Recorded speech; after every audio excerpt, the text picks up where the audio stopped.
आगे बढ़ते हैं। मुजफ्फरपुर शेल्टर होम इस्मत-दरी मामले में सुप्रीम कोर्ट आज समाअत करेगा। गुज़िश्ता समाअत में सुप्रीम कोर्ट ने मुजफ्फरपुर शेल्टर होम के अलावा मजीद 16 शेल्टर होम्स की जांच सीबीआई के हवाले कर दी थी। मुजफ्फरपुर शेल्टर होम इस्मत-दरी मामले में फरार चल रहे बिहार हुकूमत की साबिक वजीर मंजू वर्मा बेगूसराय कोर्ट में सरेंडर कर चुकी है।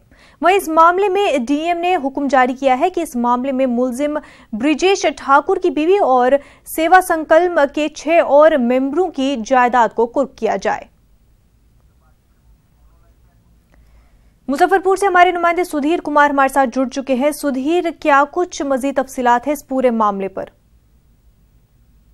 इस मामले की पूरी कार्रवाई अब सीबीआई के हवाले कर दिया गया है और सुप्रीम कोर्ट खुद इस मामले की मॉनिटरिंग कर रही है। और जो ताजा हालात है उसमें आरोपी जो ब्रजेश ठाकुर है उनकी तमाम संपत्तियों को अटैच करने का निर्देश सुप्रीम कोर्ट ने दिया था। तो इस आरोप में जिला प्रशासन ने भी कार्रवाई शुरू कर दी है और जिलाधिकारी के लेवल से इस तरीके की कार्रवाई शुरू कर दी गई है कि जो आरोपी है ब्रजेश ठाकुर, जो किंगपिन है, जिसके ऊपर 34 लड़कियों के साथ दुष्कर्म की बात सामने आई थी और काफी आरोप सत्य भी पाए गए थे, तो उनकी संपत्तियों को अटैच करना, जब्त करने की कार्रवाई मुजफ्फरपुर पुलिस की सहायता से जिला प्रशासन ने शुरू कर दिया है।